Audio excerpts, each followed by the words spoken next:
Hello and welcome back to another video. So today I'm at Relik with... Hi, I'm Jamie. And we are going to be having a look around your workshop today to see what's been completed and what you've got for future plans and projects. Yeah. Should we get started? Yeah, let's have a look. Perfect. So where better place to start than this yellow Porsche? I mean, if you haven't already, go and check out my full video on this car, because we're not going to unveil it, because we're going to try and get people to go back and not be lazy. but yeah, so give us a kind of rough rundown of what this car's had done and if it's ready to be collected. Yeah, so this started out as a pretty rundown Porsche. It had a blown engine on cylinder 3, I believe. So basically the owner wanted to change it over to electric. So we've chucked in a Tesla Model S small drive unit into the back of the car, and it's also got a 41 kilowatt hour battery pack. And it produces around 300 brake horsepower, which is incredible for a car this light. Yeah, and of its age, to be honest. Yeah. So I mean, because it has none of the newer stuff that newer cars have, it feels very connected to the road, and it feels how it should feel, in my opinion. I've obviously driven this car, and I was quite put off at first when obviously you said, right, because this was the first Porsche you did. Yes. Yeah. And I was kind of like, oh no, is it going to really ruin the experience of driving a Porsche? Bearing in mind, I've never properly driven an actual engined Porsche. Yeah. So as a first experience to drive one, it did really feel like you're still driving that classic car. Yeah. It wasn't like getting in a Tesla or something like that, and you just kind of sat there, all electric, digital screens, etc. It's very, very original inside, and obviously the exterior bodywork hasn't changed at all. No. So that's something very nice that you guys do. And should we move on to one of the other Porsches next? Yeah, of course. Perfect. So let's head over to Seb and see what Seb's up to. Right, so Seb, hi there. You look busy. Seb's always busy. Yep, that's what you want to hear. Right, we've got in here a vehicle which came to us as a project being built by other companies, but at the same time wasn't correctly finished. The cooling system wasn't efficient enough. As you can see, that mini water pump wasn't able to cool the whole system, and the vehicle was overheating.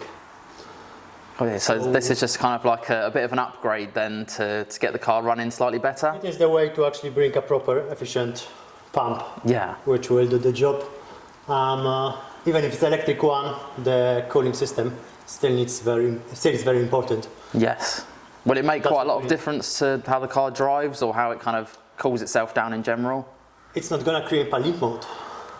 Got you. Which means we need to have it. It's not our options of upgrading this one. Yeah. It's our minimum to actually provide a correct temperature for the system. Perfect. So it's a necessity rather than something that can just be an optional extra. Good stuff. Perfect. Right, should we head on to the Defender behind us? Yeah. Excellent. Perfect. So, Jamie, what we've got here, obviously, I know it's a Defender. I'm not that clueless. but yeah, 2015 model? 2015 Urban Defender 90. So this is being converted to electric. It's not a kit that we'd usually install. This was supplied by the owner, so we're just fitting it for him. But the kit itself is pretty reasonable. It's got a 120 kilowatt motor with the 70 kilowatt hour battery pack, modules from a Mercedes. Oh wow. Yeah, so. Awesome. So mileage wise, what are we looking at on something of this kind of standard? Likely above 150 or around that. But again, very reasonable for the car. Yeah, plenty for something that's kind of not going to be used for long journeys. No, it's going to be used for driving around town, going to the shops in. Again, realistically, if you're doing 20, 30 miles a day, which most people are doing, and you can charge it from home, it's plenty, absolutely plenty. Perfect, yeah, so quite efficient as well in the sense of usability. Yeah, so again, it's quite a low-powered motor. I mean, still around 200 brake horsepower in respect to it, but... Which is good for this kind of size and weight of car as well. It's not going to be too sluggish. Yeah, it's going to pull it perfectly. It's no problem with... drivability at all, and they still keep the four-wheel drive. So perfect. So with this, is it just interior kind of modifications you're doing in terms of the engine and replacing that with electrics, or are you doing anything aesthetically from aesthetically? No, I don't think we need to do much to this one. Yeah, I mean with the urban kit, it's kind of got its own personality already, hasn't it? So there's not much point of tinkering from that.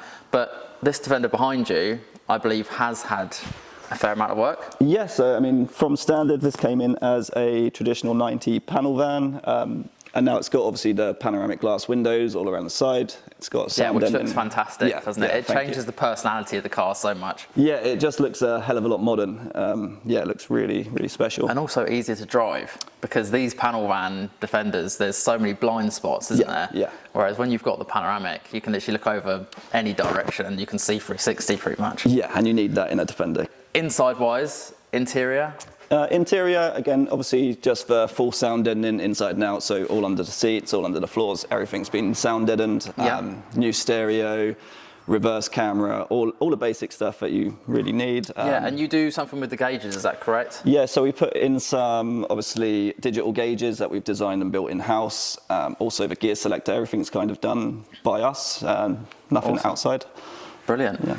And then, should we move on to this? Yeah. Because this is quite a project, isn't it? Yeah, so this is the one for me that stood out as soon as I came in, because everything else looks like semi-complete, and then this is like raw shell.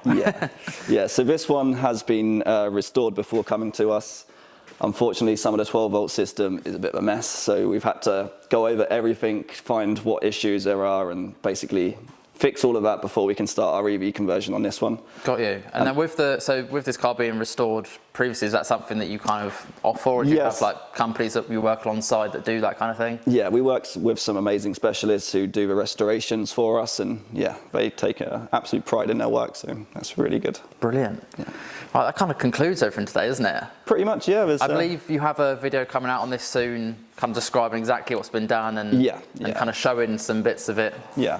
So that's out and about. Yeah, I believe that might be coming out Sunday soon. So. Brilliant. Perfect. But yeah, for now. Yeah. Thank you so much. Thanks for having me, and I'll let you crack on with the many projects and bits and pieces you've got to complete. Cool. Thank you so much. Good stuff. Don't forget to like and subscribe for plenty more videos to come. I've got a video coming very soon in the new Morgan Super Sport, so stick around for that one, and we'll see you again soon.